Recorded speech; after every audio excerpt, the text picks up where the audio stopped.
All right, we just got new inside details of what Vladimir Putin said to Donald Trump during their phone call last week.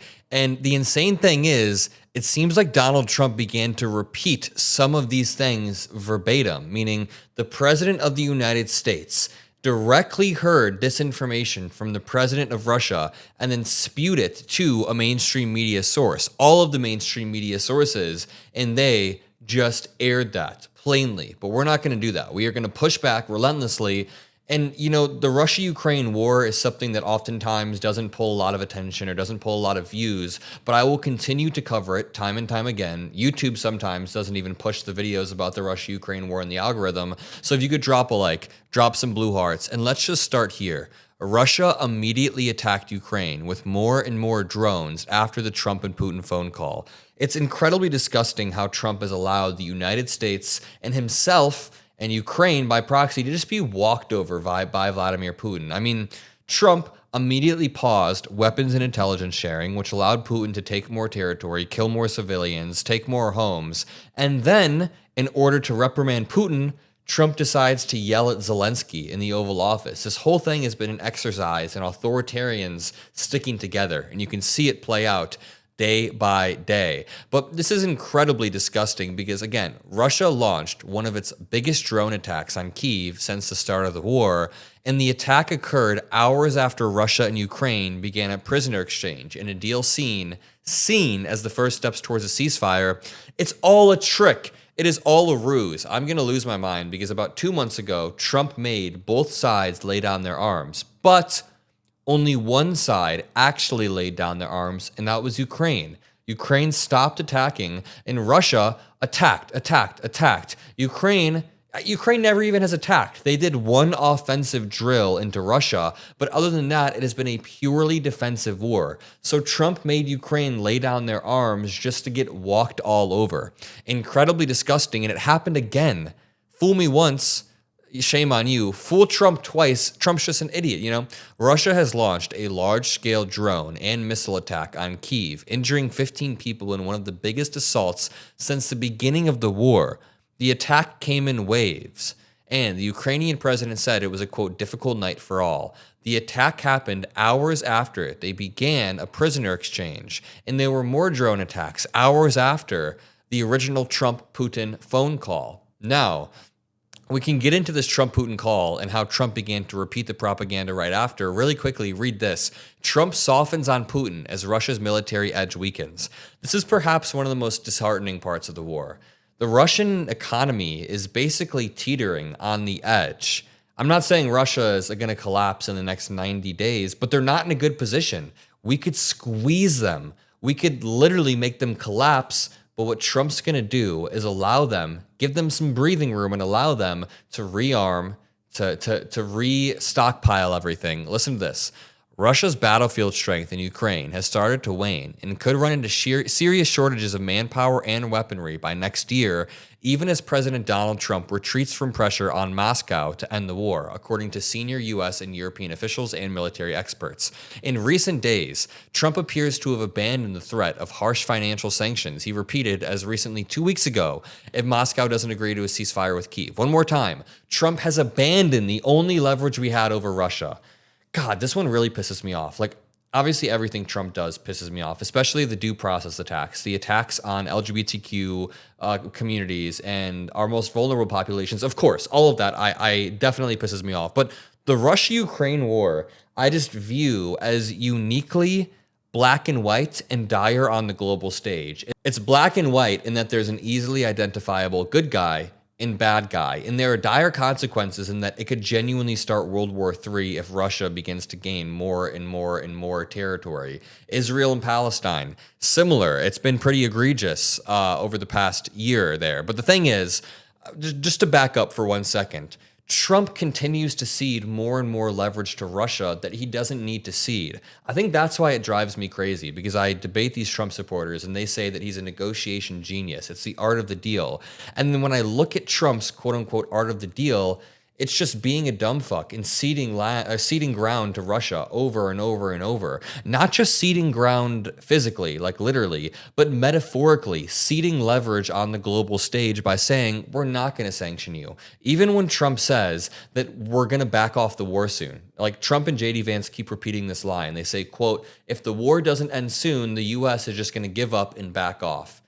That is ceding leverage to Russia because you're signaling to Putin that if he just waits a little bit longer, if he just stalls a little bit longer, the US will back off and Ukraine will lose their biggest supporter. But to continue, the timing for putting pressure on Moscow may be more advantageous now than at any point since the early days of the conflict. We have a window right now to jump in, to pounce on Putin, and to shred Moscow, and he doesn't want to do it. Trump doesn't want to do it. The timing for putting pressure on Moscow may be more advantageous now than at any point since the early days of the conflict, according to more than a dozen officials who discussed the current state of the war and the sensitive politics and diplomacy surrounding it, most on the condition of anonymity. And really quickly, it seems like we've entered a new period of economic uncertainty due to the current administration. Tariffs are spiking, the cost of imports are through the roof, and a lot of small business owners are getting crushed. That's why a lot of business owners turn to Shopify. Shopify powers millions and millions of businesses, from giants like Mattel and Gymshark to brands just starting out like mine.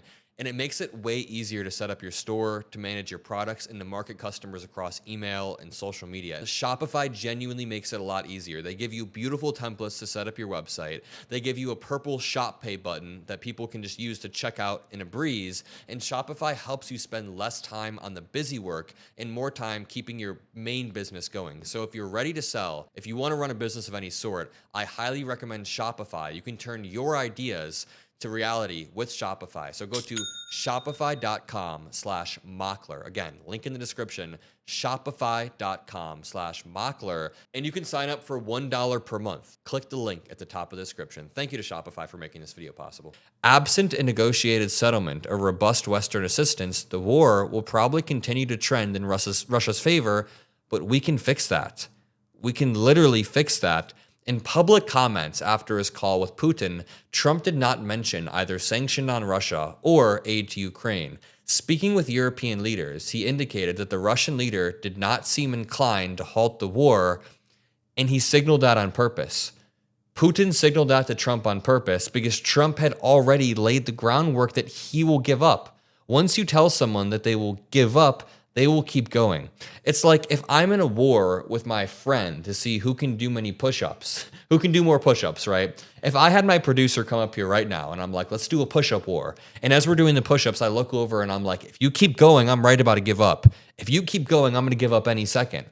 That incentivizes my friend to just keep doing push-ups over and over and over. It's very, very simple. Let's move on to this article that details how Putin's aide reveals new insights on the Donald Trump phone call. First, here's Keir Starmer saying Putin is not serious about peace. Well, I think that what we saw yesterday and overnight is yet more evidence that Putin is not serious about peace. He's been dragging his heels, and I think it's really important, therefore, that we have absolute unity with our allies. We'll be working on that again today to be clear that there must be a ceasefire, but also to be clear that there should not be a ceasefire, then we will act together in relation to sanctions. But for me, this is clear evidence that Putin doesn't seriously want peace. He's dragging his heels, and that's why today is a really important opportunity to work with colleagues to make sure that we are absolutely united. At least there are some adults in the room, in the form of Keir Starmer and